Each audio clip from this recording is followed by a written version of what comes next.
Hello, this is Chief Maylo coming to you from WNTBD Today Network. We'll be continuing our various topics of the Matriarch Speaks in a month or so. However, this podcast is what we call It Takes a Crystal Village. We take our cue from our Indigenous ancestors who emphasize the importance of raising a child in a supportive environment with different viewpoints and varied experience, which includes family, friends, teachers, neighbors, other community members, in fact, all of us. In essence, the village represents a network of individuals who contribute to a child's or an individual's holistic development by providing love, support, guidance, and a sense of community.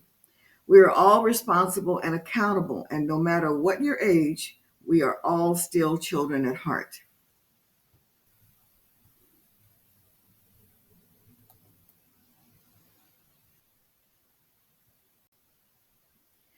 You are all welcome to join our free Crystal Village community and network with us.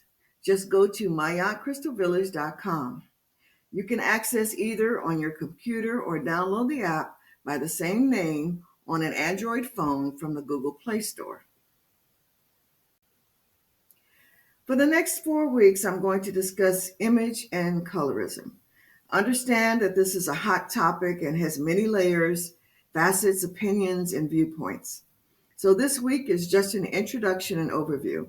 I wanted to say brief overview, but as most of you who are familiar with pastors and church services, when a pastor says, I won't be before you long, that's your cue to sit back because you know a long sermon is coming. I'll do my best to stay within my assigned time limit. Those of you on the phone are at a temporary disadvantage since you won't see the screen. However, you will be able to view it later. So first, let me preface that I understand and know that there are some of you who are more knowledgeable than me on this subject and probably a host of other subjects. However, I'm going to insist during the discussion time that you refrain from using this arena at this time to teach, educate, or get your own agenda or political point across. That is, until we get to week 4, the last week, and then bring it on.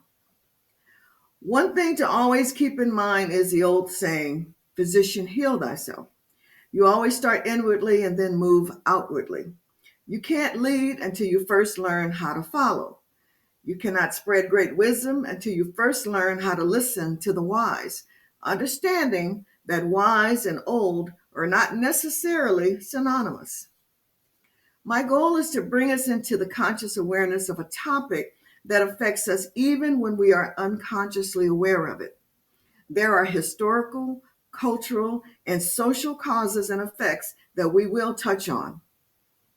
We as a people have been treating and nursing our psychological wounds for far too long, attempting to cover them up with ego-protected band-aids, but never feeling secure enough to first openly acknowledge the deep, agonizing cognitive pain, work together to discover the source, examine our complicity in our own wounds and the wounds of others, and then take corrective action by doing what needs to be done today.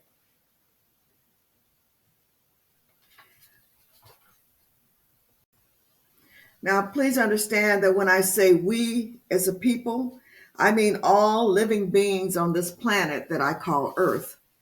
However, I, like all of us, only have so much time in this 3D existence. In this dispensation, in this particular time, space, and dimension, in this particular living form and experience. Therefore, I have to limit my direct focus, that is, start close to home and then travel abroad, so to speak. Now, I taught both English and math. However, math was my favorite, so I could never understand why my students didn't like working with fractions and percentages. But when they began to see how using fractions can make a difference in the taste of your food, whether or not you use a half a teaspoon of salt rather than a fourth teaspoon in your recipe, or the big difference between earning 25% on your savings in the bank as opposed to 10%, and especially when you can only afford one pizza, how you can equally split 8 pieces between 12 people.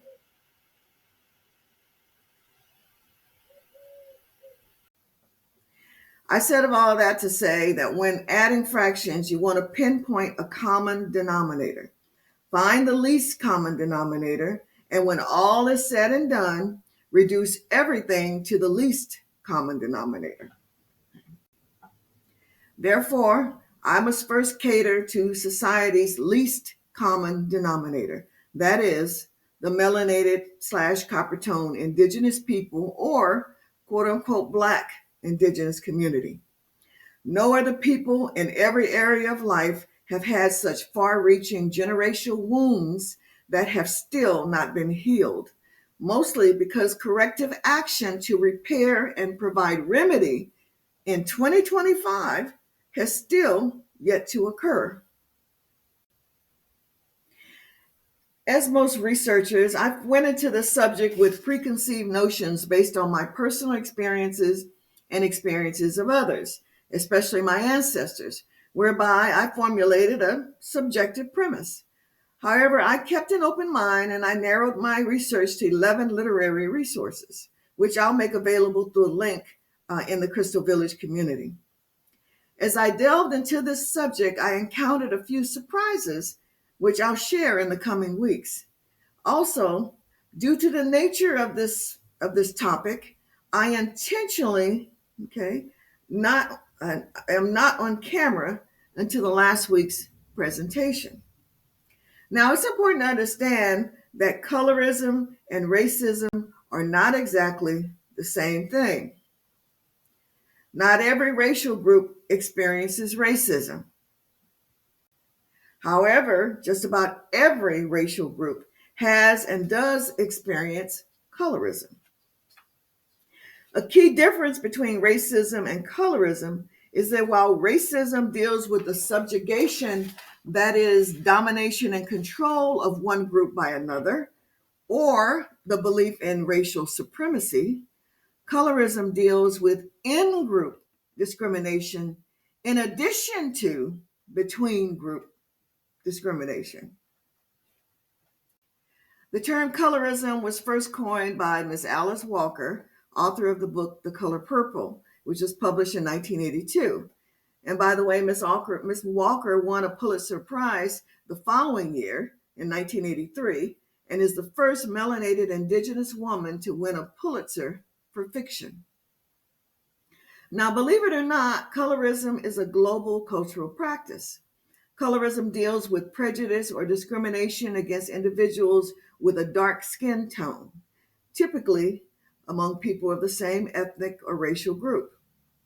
Colorism focuses on how racism is expressed in the psychology of a people and how it affects their concepts of beauty, wealth, privilege, and other facets of life. As for image has to do with pictures and symbols. We form images from what we see, what we hear, what we smell, what we touch, what we taste, and even from our extrasensory perception. Even before you were born, images are impressed upon your ever-growing and forming body and psyche. The human camera, that is the eye, takes between 30 and 60 frames per second. The muscles that control your eyes are the most active in your entire body. And the eyes can process images in about 13 milliseconds. Milli is thousandths. That's with the DTHS on the end. So that 0.013, so that's 0.013 of a second. And yep, that's fractions again, okay? Regardless of whether you understand consciously what a picture or an image means, your subconscious reacts to them. Like dream imagery, symbols speak to us at a deep level and trigger insights in an immediate and powerful way. Remember the old saying that a picture is worth 1,000 words? Well, this is a familiar image made with 1,000 words. Well, as most sayings go, the original wording gets paraphrased and changed over time. The actual saying was used in 1921 in advertisements which said, "One look is worth 1,000 words." And they also used the saying, "One picture is worth 10,000 words." Even though some of them marked it as a Chinese proverb from Confucius, what he actually said was, hearing something 100 times is not better than seeing it once. Symbols and pictures can offer other advantages over words too. This is mainly because symbols and pictures bypass the analytical, orderly left brain and strike up a lively and dynamic conversation with the imaginative, intuitive right brain. They inspire you to think, but here's the key. Images in and of themselves don't really tell you what to think. The brainwashing. The disadvantages are when someone else uses a mechanism to control your thought process through brainwashing and mind control. When this brainwashing is intentional, it has long range, systemic, traumatic, and detrimental effects. So, as we explore colorism, we'll take a look at how, what part, if any, and to what extent image, with special emphasis on self-image, plays in perpetuating colorism, and by extension, perpetuating racism and other societal ills like economic disparity and social injustice. Now, let me reiterate, before we can deal with issues like economic disparity and social injustice, we have to first take a look at the root cause or causes, what part we ourselves play in it and perpetuate it, and then focus on what needs to be done within ourselves so that we can heal. We must remember that we cannot directly change other people or force them or make them change, but we can change ourselves. This is the catalyst to a societal change, to a community change in attitudes and mindset that will be beneficial for all. That is healing the whole village. As an example, I remember when I was 9 or 10, I used to get into discussions with my mother. I didn't know back then that I had a scientific mind, but the question I always asked her was, why? Why? She would not, or maybe she could not, give me definite answers. So after she grew exasperated with me, she would say, because I said so, that's why. Needless to say, that was the end of that discussion. And my mother always found me to be too idealistic for her taste, but she had to love me. She was my mother. She would always say emphatically, Rain, well, she always called me by my birth name. She said, Rain, you can't change the world. So I thought about that for a few years. Then one day I said, Mama, you said we can't change the world, but what's the world made of? Just people, right? So if I change, and then by my example and influence, you change, and then by your example and influence, another person changes, and so on, and so on, and so on. Hasn't then the world changed? She never answered, but I'm sure she thought about it. Well, she's part of my direct ancestral village, but she's been gone about 5 years now, so I can't get her concrete perspective on this topic. But we, who still are here, can use our past interactions and experiences and our current situations and challenges to explore the issues of image and colorism. By sharing, we can bring knowledge, awareness, and understanding to each other and those around us.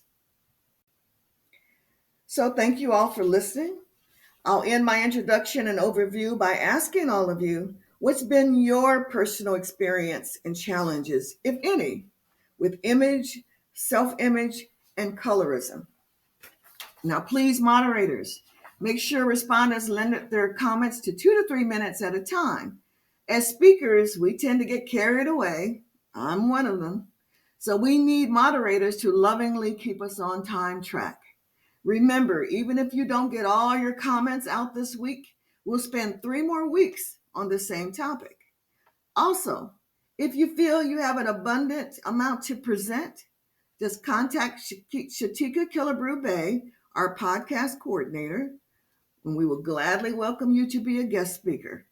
And with that, ladies and gentlemen, I yield.